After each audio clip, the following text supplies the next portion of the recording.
آج سے 100 برس پہلے دلی سے میر ناصر علی ایک ذاتی رسالہ نکالتے تھے. تو یہ قصہ جو میں آپ کو سناؤں گا یہ سنسکرت کی بہت مشہور کتاب پنچ تنتر سے ترجمہ کیا گیا ہے، لیکن اس کی خوبی یہ ہے کہ یہ ترجمہ معلوم نہیں ہوتا. اس کا عنوان ہے ذکر خوباں، عورت کی خلقت از روئے تمثیل. ہندی شاعروں نے عورت کی خلقت کا قصہ اس طرح لکھا ہے کہ آغاز آفرینش میں خلاق دو عالم نے جب عورت کے پیدا کرنے کا ارادہ کیا تو معلوم ہوا کہ سارا مسالہ مرد کے پیدا کرنے میں کام آ گیا. عورت کے بنانے کے لیے عالم ایجاد میں کوئی چیز اعتبار کے لائق نہ رہی. بڑے غور و تأمل کے بعد یہ تدبیر کار پردازان ازل کے ذہن میں آئی کہ چہرے کی شکل تو چاند سے لی جائے اور خم ابرو ہلال سے، غنچہ ناشگفتہ سے دہن اور برگ گل سے ہونٹ، نرگس شہلا سے آنکھ، سرف سے قد، نسرین سے بدن اور کبک سے رفتار لے لی جائے. شب تار سے بالوں کی سیاہی اور درازی شب ہجراں سے بالوں کی درازی لے لی جائے. یاقوت سے ہونٹوں کی سرخی، پتھر سے سنگ دلی اور طوطے کی آنکھ سے بے مروتی مانگ لیں.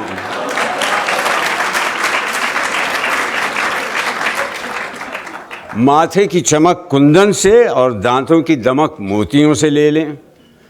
قلقل مینا سے آواز کی کھنک اور شمع سوزاں سے آنسوؤں کی لڑی ضرورت کے وقت عاریتاً لے لو. گردش روزگار سے مزاج کا تلون لے لیا جائے. گلے میں باہیں ڈال دینے کی ادا سر دست عشق پیچاں سے لے لو اور دیکھتے رہو کہ برگ گل پر جب قطرہ شبنم نسیم سحر سے جنبش میں آئے اس وقت اس کے دل کے دھڑکنے کی تصویر کھینچ لینا. خوئے جفا چرخ ستمگار سے اور کبھی بھولے بھٹکے کی رسم وفا چکوے چکوی سے مانگ لو. کمر کی ضرورت نہیں کہ دہنے یار کی طرح نظر نہیں آتی. زلف کو پریشان اور آئینہ رخسار کو درخشاں بنا دینا. زبان کے لیے سوسن کی قلم قینچی سے کاٹ کر لگا دینا. لڑکپن کی اٹکھیلیاں بلی کے ان بچوں سے جو پنجوں میں ناخن چھپانا نکالنا سیکھ گئے ہوں لے لینا. اور خود اپنے بچوں کی حفاظت میں جان پر کھیلنے کے تیور شیرنی سے لے لو. اداؤں میں بلانے سے بھاگنا اور نہ ملیے تو خود ملنے کے بہانے ڈھونڈنا. نگاہ سے بلانا اور زبان سے کوسنا. منہ نہ لگانے پر گلے کا ہار بن جانا اور ناز برداری کی جائے تو لاپرواہی کی شکایتیں کرنا اور ایسی ہزار ناز و انداز کی باتیں کوٹ کوٹ کر بھر دینا. غرض ایسے ہی اجتماع ضدین سے عالم ایجاد کے نسخہ نویسوں نے یہ معجون مرکب یعنی عورت کو بنا کر مرد کے حوالے کر دیا.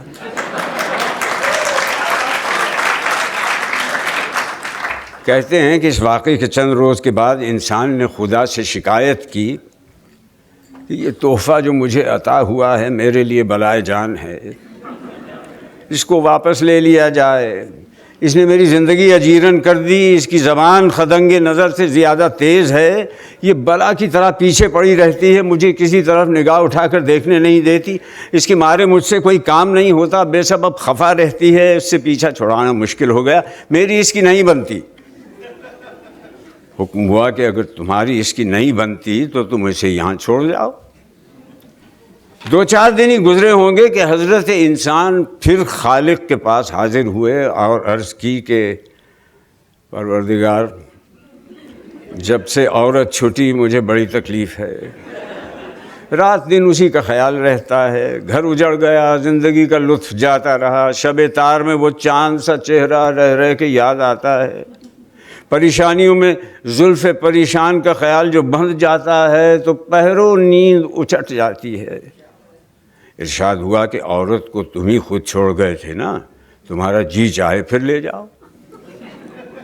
کیا دیکھتے ہیں کہ دوسرے تیسرے دن حضرت انسان پھر خدا کے پاس ہی عرض لے کر پہنچے کہ بندہ درگاہ کچھ عرض نہیں کر سکتا، بور کے لڈو کا سا حال ہے کہ کھائے تو پچھتائے، نہ کھائے تو پچھتائے۔ لیکن میں نے بڑے غور سے دیکھا کہ عورت سے اس قدر آرام نہیں جس قدر کی تکلیف ہے، حضور اسے رکھ لیں۔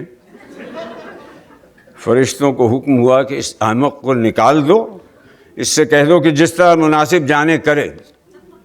اس پر انسان نے کہا حضور اس کے ساتھ تمام عمر کاٹنی مشکل ہے۔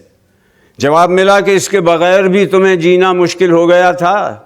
اس کے بعد فرشتوں کو حکم ہوا کہ اسے بکنے دو، کارخانہ عالم میں اور بہت ضروری کام ہے، یہاں ایسی فرصت نہیں کہ کوئی بیکار کے جھگڑوں میں پڑے۔